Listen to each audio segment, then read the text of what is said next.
రమణ స్వాముల వారికి శ్రీ జింకా శ్రీరామదీక్ష మహాప్రభులకు ఈరోజు శ్రీరామదీక్ష ప్రభుల వారి ఆరాధన మహోత్సవ కార్యక్రమం ఉదయం నుంచి ఎంతో అద్భుతంగా జరిగింది.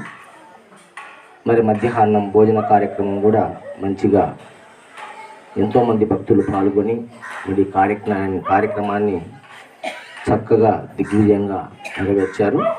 ఇప్పుడు ఆధ్యాత్మిక ఉపన్యాసంలో ముందుగా పెద్దలంతా కూడా వారి యొక్క అమూల్యమైన వాక్యాలను తెలియజేశారు. అయితే గురు సాంప్రదాయం మనం చేసుకునేది గురు పరంపర సాంప్రదాయంలో కార్యక్రమం ఈరోజు మనం చేస్తున్నాం. ఇప్పటి నుంచే కాదు, ఎన్నో ఏళ్ళ నుంచి చేస్తూనే ఉన్నాము. అసలు ఈ గురు పరంపరములోకి వచ్చిన తర్వాత మనము ఏమి తెలుసుకుంటున్నాము? లోకంలో ఎన్నో సిద్ధాంతాలు, ఎన్నో మతాలు, ఎందరో మహనీయులు పుట్టి వారి వారి మదికి తోచిన విధంగా పరమార్థాన్ని తెలియజేశారు. అలాగే ఈ శివరామ దీక్షిత సాంప్రదాయంలో కూడా శ్రీధర శివరామ దీక్షితులు మరి ఒక సిద్ధాంతాన్ని స్థాపించి ఆ సిద్ధాంతకర్తలు సిద్ధాంతంగా ఇచ్చినటువంటి విషయాన్ని నలుమూలలా తెలియజేయడానికి మరి ఎంతోమంది ఈనాడు గురువులు దేశవ్యాప్తంగా తయారయ్యారు. ఇది కొంచెం మనం చెప్పుకోవడానికి బాగున్నప్పటికీ ఈ పూర్ణబోధ సామాన్య మానవునికి అర్థమయ్యేది కాదు. పూర్ణ బోధను పొందాలంటే సంపూర్ణంగా అద్వైత సిద్ధాంతాన్ని పూర్ణంగా గ్రహించిన వ్యక్తికి మాత్రమే ఈ పరిపూర్ణ బోధ అనేది అర్థమవుతుంది. దీన్ని ఆశాంతము పెద్దలందరూ సాధన సంపత్తి మార్గాన్ని మరి భాగవతము, భారతము, భగవద్గీత, బ్రహ్మసూత్రాలు, ఉపనిషత్తులు మొదలగు ఎన్నో ఆధ్యాత్మిక గ్రంథాలని పరిశీలన చేసి ఒక గురువు దగ్గర మనము ఆ గురు సేవ చేయొచ్చు. ఆ గురు సాంగత్యాల్లో మనం ఈ బోధనంతా కూడా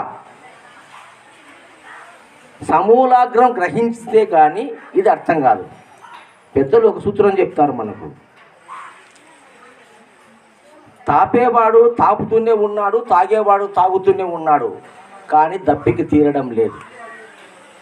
పుట్టింది మనసు వచ్చేంత వరకు తాపేవాడు తాపుతూనే ఉన్నాడు, తాగేవాడు తాగుతూనే ఉన్నాడు, తినిపించేవాడు తినిపిస్తూనే ఉన్నాడు, తినేవాడు తింటూనే ఉన్నాడు, చెప్పేవాడు చెప్తూనే ఉన్నాడు, వినేవాడు వింటూనే ఉన్నాడు. కానీ దప్పికి తీరలేదు, ఆకలి తీరలేదు, సమస్య తీరలేదు. ఎట్లయితే ఎంత తాగినా దప్పిక తీరలేదు, ఎట్లయితే ఎంత తిన్నా ఆకలి తీరలేదు, ఎట్లయితే ఎంత చెప్పినా సమస్య పరిష్కారం కాలేదు, అటనే దైవత్వం అనేది తెలుసుకోవడం అంత కష్టతరమైంది. ఎందుకంటే తాపేవాడు తాగేవాడు ఒకడే అనే భావనకు వచ్చినప్పుడే అది అర్థమవుతుంది. తాపేవాడు వేరే ఉన్నాడు, తాగేవాడు వేరే ఉన్నాడు అనుకున్నంత వరకు అది ద్వైతమే అవుతుంది. ఈ ప్రపంచమే ద్వైత ప్రపంచం. ఈ ప్రపంచంలో మనం ఉన్నాం. ఈ మానవుడు ఈ ద్వైత ప్రపంచంలో 3 విభాలుగా విభజింపబడ్డాడు. అంటే ఈ నేనును 3 నేనులుగా చెప్పవచ్చు. ఇక్కడ 3 నేనులు, నేను అంటున్నా 3 నేనులు ఉన్నాయి మనకు. 1 ప్రపంచ నేను, 2 ప్రకృతి నేను, 3 పరమాత్మ నేను. ప్రపంచ నేనంటే నీవు, నీ దేహము, నీ పేరు, నీ కులము, నీ మతము, నీ జాతి, నీ లింగము, నీ ఉద్యోగము, నీ హోదా, నీ జ్ఞానము, నీ పరువు, నీ ప్రతిష్ట, నీ ఇల్లు, వాకిలి, భార్య, బిడ్డలు, సంసారం సమస్తము ప్రపంచ నేను. అంటే నీచే నిర్మితమైనటువంటి వస్తు సముదాయం అంతా కూడా ప్రపంచమేను. అంటే నీచే నిర్మితమైంది ఇది. ఎవరైతే ప్రపంచమనే నేనులో ఉన్నాడో ఆ ప్రపంచమైన నేనుతో నిర్మితమైనటువంటి ప్రపంచం ఈ ద్వంద్వ ప్రపంచం అంతా కూడా భార్య కావచ్చు, బిడ్డలు కావచ్చు, దేహం కావచ్చు, పేరు కావచ్చు, కులము కావచ్చు, మతము కావచ్చు, హోదా కావచ్చు, ఉద్యోగం కావచ్చు, సమస్త విషయాదులతో కూడినటువంటి అన్నీ కూడా మూడవ నేనైన ప్రపంచ నేనుతో నిర్మితమైనటువంటివి. కానీ ఆ ప్రపంచ నేను కోసమే ఈ మానవుడు 99% మనుషులు వాటి కోసమే ప్రయత్నం చేస్తూ వాటినే గౌరవంగా నిలుపుకుంటూ వాటితోనే జీవనం సాగిస్తూ చివరికి కనీసం ప్రకృతి నేను అనే తత్వం కాడికి కూడా పోకుండా ప్రపంచ నేనులోనే మునిగిపోయి మరణిస్తున్నాడు. అటువంటి వాళ్ళలో ఎందరో మహానుభావులు ఉన్నారు.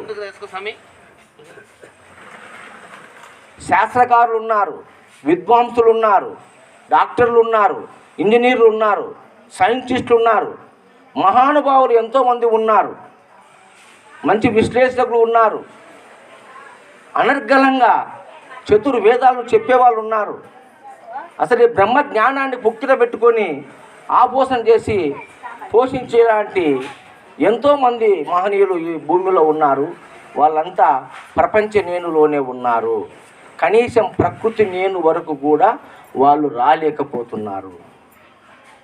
మరి ప్రకృతి నేనంటే ఏమిటి? ప్రపంచం గురించి చెప్పుకున్నాం. అంటే నా దేహం మొదలుకొని నాకు ఉన్న సర్వము ప్రపంచ నేనే. ముఖ్యమంత్రి పదవి కావచ్చు, పిఎం పదవి కావచ్చు, సీఎం పదవి కావచ్చు, ఎవరన్నా కావచ్చు, అదంతా కూడా ఎంతవరకు అంటే ప్రపంచం వరకే. ఈ ప్రపంచములో నువ్వు ఎంత ఎత్తుకు ఎదిగినా ఒకనాడు కిందికి దిగాల్సిందే. ప్రపంచం అనే నేనులో సీఎం ఉన్నాడు, జగన్ ఉన్నాడు, ముఖ్యమంత్రి అయినాడు, 5 ఏళ్ళు బ్రహ్మాండ పరిపాలన చేసినాడు. ఇప్పుడు ఏమైంది? కిందికి దిగినాడు. అలా పిఎం అయినా సీఎం అయినా దేశానికి అధినేత అయినా పదవి ఉన్నంత వరకు పైనే ఉంటారు, పదవి దిగితే కిందికి వస్తారు. అలా ఉంటుంది ప్రపంచ నేను. ప్రపంచ నేనులో ఉండేటువంటి గౌరవం కానీ గొప్పతనం కానీ శాశ్వతం కాదు. రెండవది ప్రకృతి నేను. ఈ ప్రకృతి నేనంటే ఏంది? నేను అనే ఈ ప్రకృతి ఎలా ఉంది అంటే ఎన్నటికీ తరిగిపోనిది, ఎన్నటికీ మార్పు చెందనిది, ఏకకాలములో సర్వజీవుల యందు సమంగా ఉన్నది, 84 జీవరాశుల యందు సమంగా ఉన్నది అనేది ఒకటి ఉంది సర్వజీవుల్లో. అది ప్రకృతి నేను. అది ప్రపంచానికి సంబంధం లేదు. ఆ ప్రకృతి నేను 4 విధాలుగా మానవ దేహంలో ఉంది, పుట్టింది మొదలు సత్యంత వరకు. అది ఆకలి, నిద్ర, భయ, మైథునములు. ఆకలి, నిద్ర, భయ, మైథునములు. దాన్ని మనం 3గా చెప్పుకుంటే ఆకలి, నిద్ర, ఆనందం. ఆకలి, నిద్ర, ఆనందం ఇవి సర్వజీవుల్లో సమంగా ఉన్నాయి. ఆహారం దొరకపోవచ్చు కానీ ఆకలి అయితే ఉన్నది, అవునా కదా? కాబట్టి ఈ ఆకలి కూటి పేదకైనా కోటేశ్వరుడికైనా సమానంగా ఉన్నది.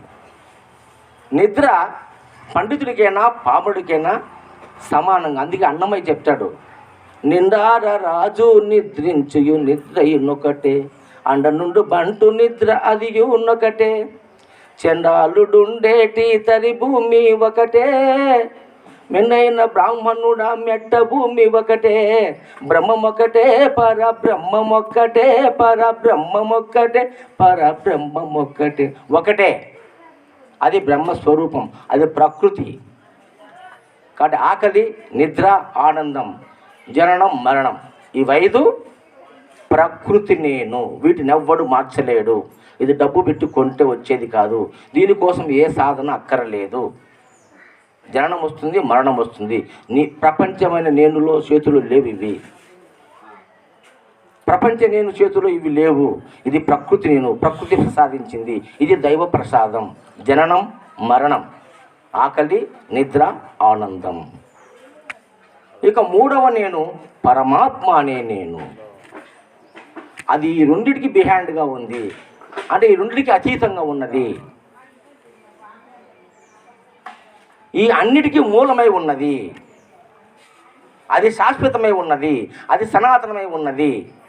దాని మీదనే ఇవన్నీ వస్తున్నాయి, పోతున్నాయి. ప్రకృతి నేను కానీ, ప్రపంచ నేను కానీ దానిపైన వచ్చిపోయే ఒక నాటకము.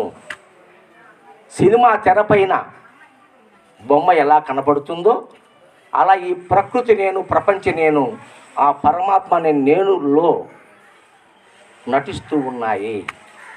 అవి రెండు సత్యము కాదు. ఆకలి, నిద్ర, ఆనందము జీవుడు ఉన్నంత వరకే ఉంటాయి. జీవుడు పోయిన తర్వాత అవి కూడా పోతాయి. కానీ పరమాత్మ అనేది ఎప్పటికీ ఉంటుంది. అది శాశ్వతం. అదే మూడవ నేను. అదే నిజమైన భగవతత్వము. అటువంటి దాన్ని తెలుసుకోవాలంటే నువ్వు చీకటిలో ఉన్నప్పుడు తెరను చూస్తే కనపడదు. కానీ తెర కనపడాలంటే అందులో సినిమా వచ్చాయి. నీకు చీకటిలో తెర కనపడుతుంది, సినిమా కనపడుతుంది, తెర కానరాదు. కానీ తెర చూడాలంటే వెలుగు కావాలా. సినిమా చూడాలంటే చీకటి కావాలా, అదే తెరపైన. కానీ తెరను చూడాలంటే వెలుగు కావాలా. చూసినావా ఇది ఎంత మాయగా ఉందో. సినిమా నాటకం చూడాలంటే చీకటి కావాలా మనకు. చీకటి ఉంటేనే నాటకం కనపడుతుంది, వెలుతురులో కనపడదు. కానీ తెరను చూడాలంటే వెలుతురు కావాలి, అంటే జ్ఞానం అనేది కావాలి. అందుకే జ్ఞానదేవతు కైవల్యం. ఎప్పుడైతే జ్ఞానం మనకు సంతాప్తం అవుతుందో అప్పుడు మనకు ఆ పరమాత్మ అనే తత్వము ఎరుకబడుతుంది. అది నిజమైనటువంటి నేను. ఆ నేనునే రమణ మహర్షులు నీవెవరో తెలుసుకో అని నేనెవరు అనే ప్రశ్న ఆయన ఎందుకు వేసుకున్నాడంటే ఈ ప్రకృతి నేను, ఈ ప్రపంచం నేను తెలుసుకోవడం కోసం కాదు. మనమంతా నేనెవరు తెలుసుకో అంటే ప్రకృతి నేను, ఈ ప్రపంచ నేను వెతుకులాడుతున్నాం. ప్రపంచంలో వెతుకులాడుతున్నాం. ప్రపంచంలో కనపడదు. చీకటిలో తెర కనపడదు. కాబట్టి ప్రపంచంలో తెర కనపడదు. అలాగే ప్రకృతిలో కూడా తెర కనపడదు. అంటే భగవంతుడు కనిపించడు. ఇవి రెండు పోయినప్పుడే మూడవది పరమాత్మ దర్శనం అవుతుంది. అటువంటి పరమాత్మ స్వరూపాన్ని మనం దర్శనం కావాలంటే ఈ ప్రపంచ నేను, ప్రకృతి నేను అనే రెండిటిని నీవు లేకుండా చేసుకోవాలి. ఈ రెండు ఎప్పుడైతే కనుమరుగవుతాయో అప్పుడు పరమాత్మనే నేను నీకు సాక్షాత్కారం అవుతుంది.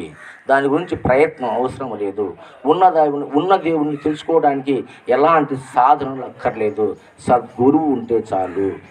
గురువు ఒక్కడ నీ జన్మను సరిగా నడిపించి ముక్తి సామ్రాజ్యంబులు ఎరిగించి ఎతలు మాన్పును. ధరలో ఇక ఎంతమంది దేవుళ్ళు ఉన్న తెలిపెదరా నీ మేలుకొక మాటైనా. కాబట్టి గురువు ఉంటే చాలు. సద్గురువు ఉన్నట్లయితే అప్పుడే నీకు ఆ దైవదర్శనం జరుగుతుంది తప్ప నీ ప్రయత్నం వల్ల ఏమీ చేయలేవు అని ఇది సిద్ధాంతము. మరి అలాంటి అచల సిద్ధాంతంలో ఉన్న మనమందరం కూడా సద్గురువును ఆశ్రయించి సద్గురువు ద్వారా ఈ పరమ రహస్యమైనటువంటి ఈ పరిపూర్ణ తత్వాన్ని తెలుసుకోవాలని మరీ కోరుకుంటూ ఇంతవరకు నాకు ఇచ్చిన అవకాశానికి ధన్యవాదాలు తెలుపుతూ నేను విరమించుకుంటున్నాను. జై సద్గురు మహారాజుకు జై.